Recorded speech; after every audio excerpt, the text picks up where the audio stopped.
Hello, my name is Sierra Pressler, and this is my informative speech on animal adaptations. Have you ever wondered why an animal has spots or stripes, or why it behaves the way that it does? I have a bachelor's in biology, and I've extensively studied how animals have been able to survive using their different adaptations. Animals have three main adaptations: structural, behavioral, and physiological, according to Marjorie Dunn of the National Geographic Society. Structural adaptations are the physical features that an animal possesses, like birds have beaks. Behavioral adaptations are the way that an animal behaves to external stimuli, like how whales and birds will migrate to different regions to find warmer temperatures. Physiological adaptations are adaptations that happen on the inside, like how penguins are able to ingest salt water but only retain pure water.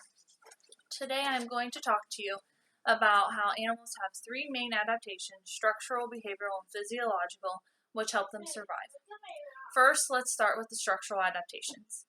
Structural adaptations are the physical features that an animal possesses to help it survive and reproduce, like its color, size, or body coverings. Some of these physical features can be camouflage, mimicry, which is where an animal looks or sounds a lot like another, chemical defenses such as venom or sprays, or complete body parts like beaks or feet. Camouflage can be used to catch prey or to avoid being caught by a predator. Jennifer Smith states on dailynews.com that eastern screech owls are a great example of this because due to the color of its feathers, it can hide in the cavities of trees and can be virtually invisible. When there are hatchlings in the tree, this is a great camouflage to have because it blocks the babies from being seen. The camouflage also makes it so unsuspecting prey have no idea what is hidden in the tree before the owl attacks it. Mimicry is another type of camouflage where an animal very closely resembles or sounds like another. The Mexican milk snake uses this to look much more like its dangerous counterpart, coral snakes, and it does this so that way other snakes will not attack it because it thinks it is the coral snake. Another example of structural adaptation is the size and shape of a bird's beak, which can tell you a lot about where it lives or what it likes to eat. A cardinal has a short cone-like beak, which allows it to break open nuts, whereas a pelican has a long bill with a stretchable pouch so it can carry fish.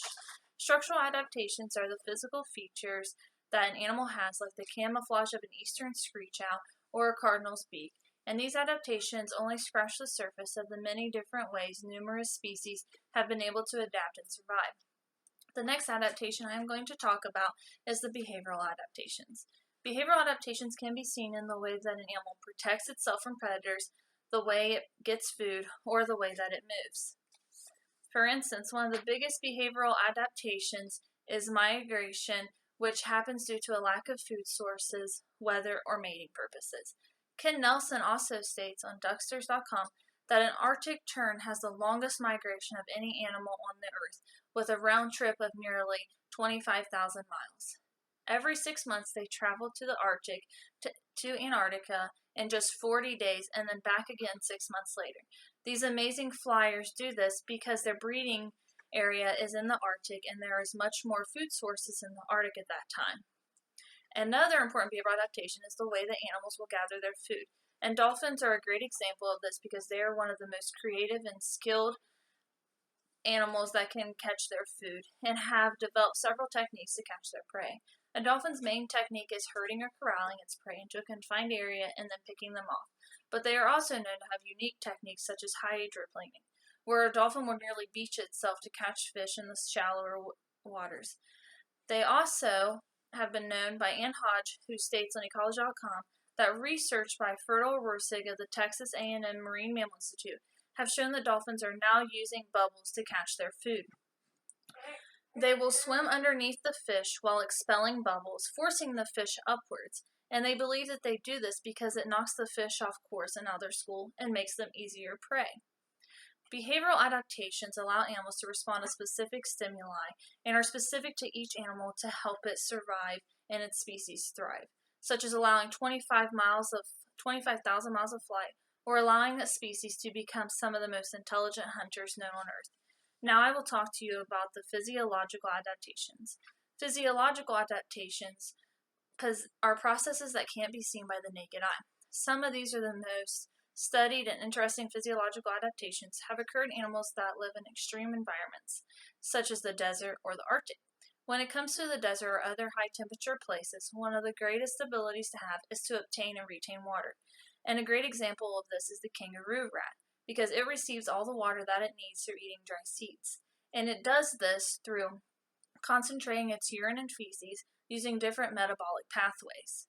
Penguins also use several physiological adaptations to survive in the extreme cold weather of the Arctic. In the case of the Adaptation penguin, according to Paul Ward, who states on coolantarctica.com that they are able to hold oxygen in their muscles for diving, and they can even slow their heart rate when they are diving to sustain the oxygen that they have already held in their muscles. As most people know, you do not want to drink salt water because it will only make you more dehydrated. But penguins, on the other hand, have a special salt gland and kidneys which allow them to drink only salt water, but they keep all of it as pure water. When it comes to physiological adaptations, though it may be sometimes impossible to spot without a microscope, because they occur inside the body, they play a huge role in the survival of countless different species, just like in the kangaroo rat and the penguins. To conclude, these are just a few select adaptations. For the past million years, we have seen time and time again how animals have adapted to their surroundings for the species to survive. I just spoke to you about how animals have different adaptations for surviving, including structural, behavioral, and physiological. Structural adaptations might be one of the easiest to spot, like in the eastern screech owl. As for the behavioral adaptations, you may need to read a little more on the diet and eating habits on the SeaWorld.com to notice the incredible techniques of the hunting that the bottlenose dolphins do. The Adaptation penguins' physiological adaptations of slowing their heart rate while diving make them some of the most excellent swimmers. As for the question I asked you earlier in the introduction, I hope you now have a better idea of why animals have the spots and stripes that they do and why they behave and act the way that they do. And this concludes my speech. Cool. Yeah.